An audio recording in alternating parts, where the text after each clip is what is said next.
इस सवाल की ज़रा हम बात करते हैं। सवाल में कुछ है नहीं, सिंपल है। A simple pendulum of string length small L and bob mass small M is suspended from point two. O से सस्पेंडेड है, इसको हमने वो बोल दिया। Bob is taken aside so that string becomes horizontal. String ऐसे horizontal हो गई, वहाँ तक लेके गए बॉब को।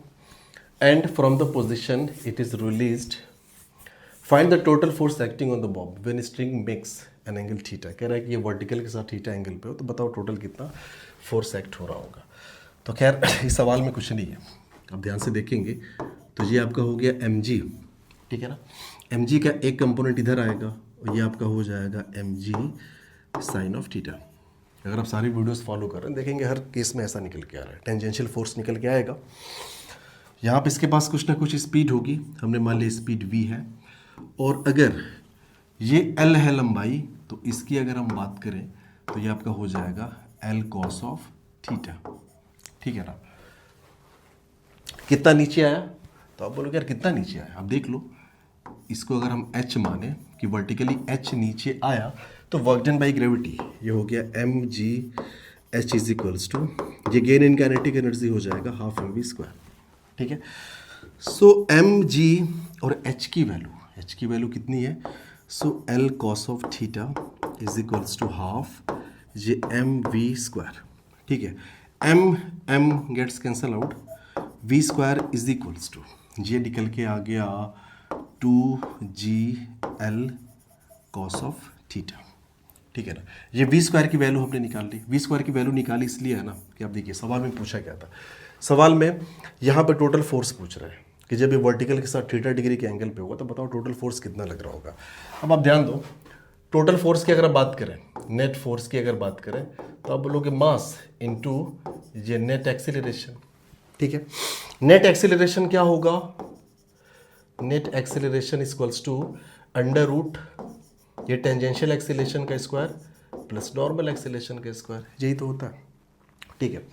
अगर यहाँ पे टेंजेंशियल फोर्स हम देखें एफ टी मतलब टेंजेंशियल फोर्स, तो एक ही फोर्स है M G sine of theta, तो फिर टेंजेंशियल एक्सीलरेशन आपका हो जाएगा एम से आप डिवाइड कर दो तो ये हो गया जी साइन ऑफ थीटा। तो हमें टेंजेंशियल एक्सीलरेशन पता चल गया, हमें नॉर्मल एक्सीलरेशन निकालना है। तो भैया नॉर्मल एक्सीलरेशन आपको निकालना है तो इसके लिए तो आपको स्पीड चाहिए ना, क्योंकि वी स्क्वायर बाई आर होता है और आर यहाँ पे एल के बराबर है स्ट्रिंग की लेंथ।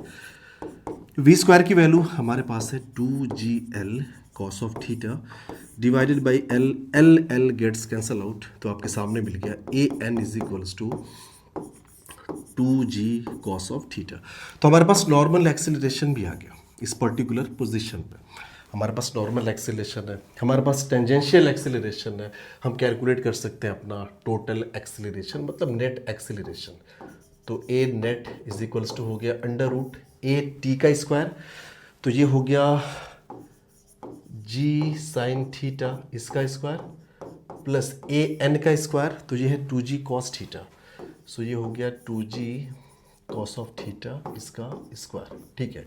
हमें तो नेट फोर्स चाहिए ना, कोई दिक्कत नहीं भैया। Net force equals to mass into net acceleration, ठीक है। मास है हमारा m, नेट एक्सीलरेशन ये रहा, ये थोड़ा स्क्वायर करो, ये हो गया G square sine square theta plus ये हो जाएगा 2 टू 4, ये हो जाएगा 4G square cos square theta. G square को हम बाहर कर सकते हैं ना, तो रूट के अंदर सिर्फ जी आएगा, तो ये हो गया M G under root of, ये यहाँ पे बचा साइन स्क्वायर थीटा। एक काम करें, जहाँ 4 कॉस स्क्वायर थीटा ना, एक कॉस स्क्वायर थीटा आप निकाल लो, तो एक कॉस स्क्वायर थीटा हमने निकाल लिया। कितना बचा, अब बोलोगे यार कि 3 कॉस स्क्वायर थीटा अब भी बचा, ठीक है ना। इसलिए किया क्योंकि इसकी वैल्यू 1 होती है, जी हमें पता है। Sine square theta plus cos square theta is equals to 1, so ये हो जाएगा M G in bracket 1 plus 3 cos square theta, और ये रही नेट फोर्स की वैल्यू।